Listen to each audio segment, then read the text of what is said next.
βάζεις τέρμα κάτω. Με το που βάλεις τον κόμπο, θα μετράς να έχεις εδώ μέσα γύρω στις 9 σπήρες, 8 σπήρες, όσο σε παίρνει. Δηλαδή ένα γέμισμα θα φτιάχνεις. Το σοκ-γκλίντερ σου ποτέ δεν θα πηγαίνει πάνω και προς τα κάτω. Γιατί καβαλάει το σοκ-γκλίντερ πάνω στον κόμπο, οπότε την ώρα που βαράς βολή, εκείνο χτυπάει τον κόμπο σου και σου κόβει δύναμη, ταχύτητα, αλλά ταυτόχρονα στήρευε κιόλας. Τι είναι το σοκ-γκλίντερ καταρχήν? Λοιπόν, δεν έχω βάλει ποτέ στη ζωή μου, δεν ξέρω. αυτή είναι η μάνα του μηχανισμού σου και αυτό είναι το σοκ-γκλίντερ. Εντάξει. Μπες και δες στο YouTube όποιον κόμπο γουστάρεις που θα σε βολέψει να το ενώνεις. Ενώνεις μια 28-30 με ένα κομμάτι 50. Σπέζεις το μηχανάκι, ανοιχτά φρένα και μαζεύεις. Μαζεύεις μέχρι να πάει η μπομπίνα στο πιο ψηλό σημείο. Σφίγγεις τα φρένα και μαζεύεις. Το λέεις ο κόμπος που πήγε κάτω, έρνα κάτω. Σχεδόν, ναι. Ναι, και μετράς. Επειδή Από εδώ που είναι ο κόμπος σου, μία στροφή, δύο στροφές, τρεις στροφές, τέσσερις στροφές, πέντε στροφές, έξι στροφές, 7 στροφές, 8 στροφές και σταματάς. Και το περνάς εδώ το σισάκι σου, κάνεις τη δουλειά σου, μακριά από εμάς το Θεό.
Όσοι έχετε τηλεσκοπικά, καλή ώρα, καλά να περάστε. Λοιπόν, πάμε γρήγορα να τα πούμε επί τροχάδι. Για ποιο λόγο μιλάμε τώρα για τις βολές και συνέχεια σας ψιλοζαλίζουμε τον έρωτα. Βολές, βολές, βολές. Καταρχήν πρέπει να καταλάβουμε ένα καλάμι της τεχνικής του casting, self-casting, heavy, οτιδήποτε θέλω να το ονομάζω, δεν μας ενδιαφέρει. Πρέπει να κάνει 3 δουλειές. 3 ξεχωριστές δουλειές. Και ξεκινάμε. Η μύτη είναι αυτό το στέλεχος, το οποίο το μόνο που πραγματικά κάνει είναι να αναγνωρίζει την τσιμπιά. Το μόνο που θα μας κάνει είναι αυτό το πράγμα εδώ. Να μας δείξει την τσιμπιά. Τίποτε άλλο. Ούτε καρφώνει, και θα το κάνουμε με τα παραδείγματα γρήγορα στα 30-40 μέτρα, διότι δεν μπορεί να καρφώσει η μύτη. Αυτό που εισαγωγικά λένε καρφώνει. Το μόνο που μπορεί να κάνει είναι να μας δείξει το τσίπημα. Και αυτό βλέπουμε τελευταία, υπάρχουν και καινούργιες υβριδικές μύτες, δεν ξέρω αν είναι και ένα καλάμι υβριδική μύτη που λένε, που τι κάνει στην πραγματικότητα η υβριδική μύτη? Από μια τούμπουλαρ πιο γρήγορα σε ενημερώνει σε ένα καθαρό βυθό ότι κάτι πάει και σου πειράζει το δόλωμα, κάτι θέλει να φάει. Ως εκεί. Το δεύτερο στέλεχος είναι αυτό εδώ το κομμάτι εδώ. Το δεύτερο στέλεχος τι κάνει?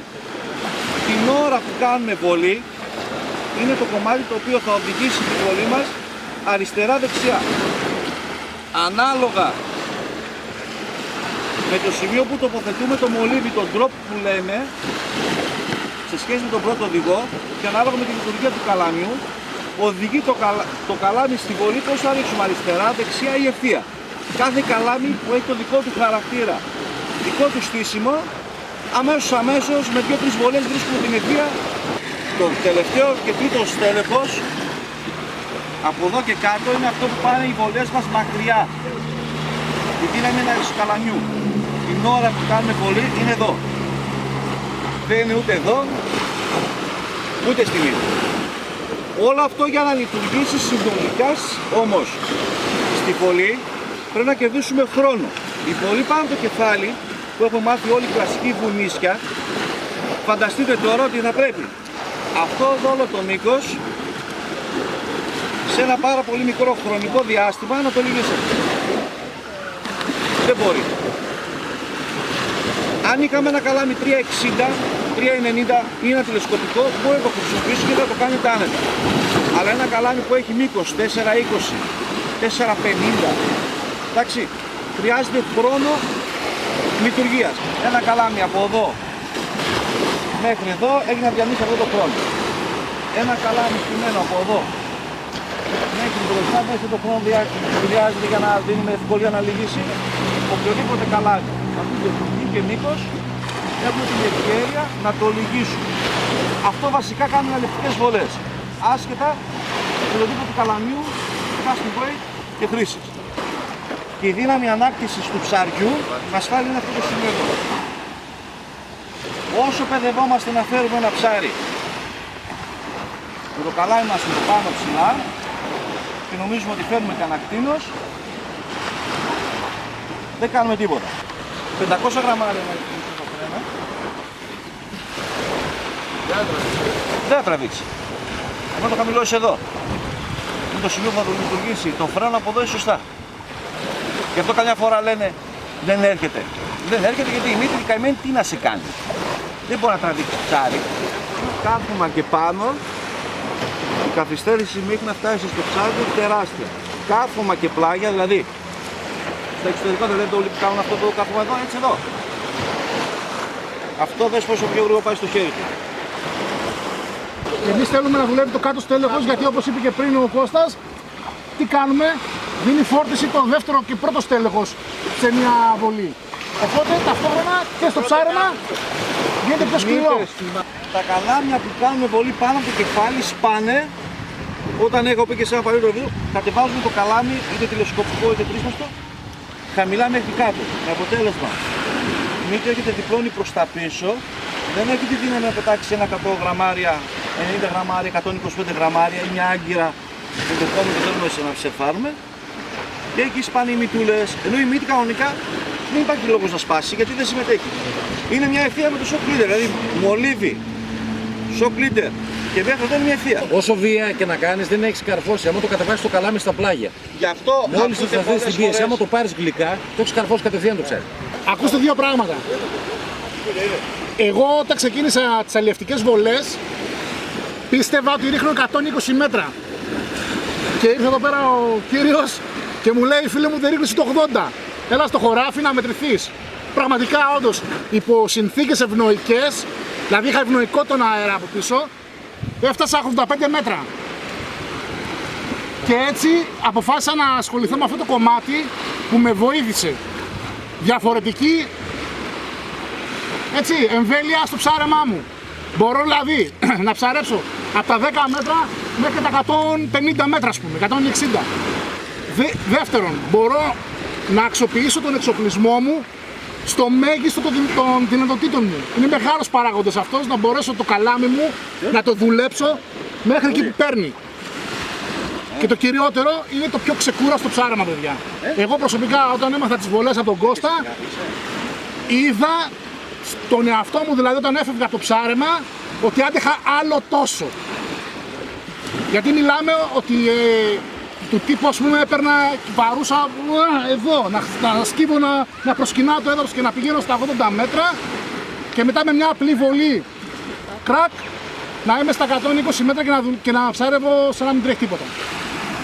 Άρα ένας μεγάλος παράγοντας των αλλιευτικών βολών είναι αυτός. Ένα ξεκούραστο ψάρεμα και σε μεγαλύτερες εμβέλειες. Εκεί που δεν μπορούν να πάνε κάποιοι άλλοι, θα πάτε κάποια στιγμή εσείς. Γιατί ένα ρητό, το είχε πει κάποτε ο Κώστας, είναι μπροστά τα παίρνουν όλοι. Μέσα τα παίρνουν λίγοι, στα 120 κανένα τα παίρνουν μόνο οι ρήπτες. Πολλές φορές τα δολώματα τα σκοτώνουμε στον αέρα. Πολύ Δεν παίρνουμε τις πιέσεις και νομίζουμε δεν έχει ψάρια. Όχι. Μπορεί να έχει σκοτώσει το δόλωμά σου και το δόλωμά σου δεν ψαρεύει. Είτε είναι πάνω στο αγκίστρι είτε δεν είναι. μπορεί να σας φαίνεται κάτι τρομακτικό. Στην ουσία όμως είναι και πιο ξεκουραστή και τα δολώματα πηγαίνουν ολοζώντανα μέσα.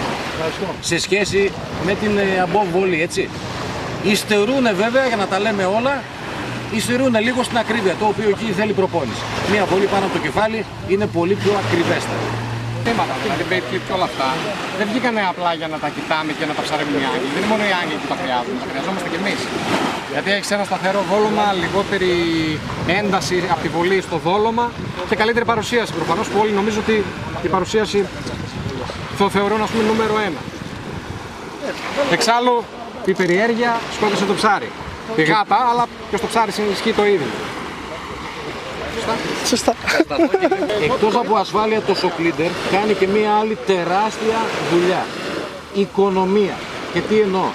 Πολλά παιδιά που δεν θέλουν να δουλεύουν σοκλίντερ αναγκάζονται να ψωνίζουν μπετονιές 35, 40, ακόμα όμως και μία τέτοια μπετονιά.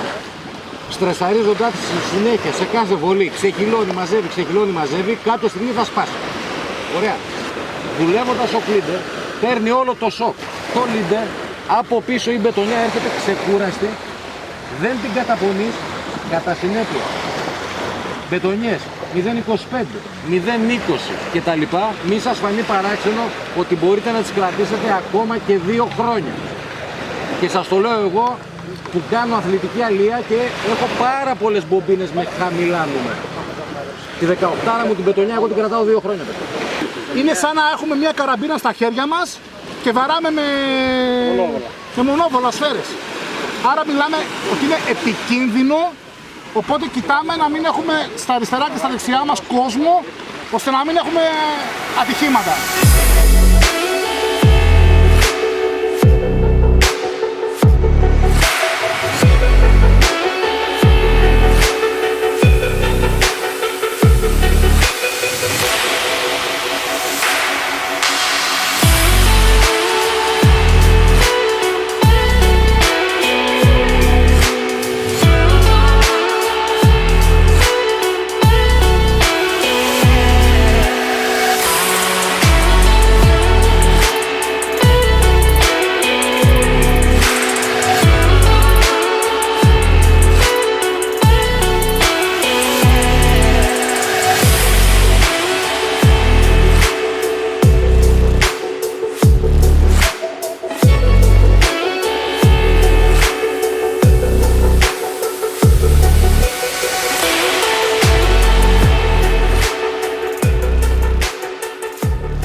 Πείτε μας για αυτή τη μέρα. Ζεστή. Να δω πώς θα ψήσουν τα σουβλάκια. Εδώ έχουμε έναν νομίζω μέλος, golden μέλος. Ο Χόρχε.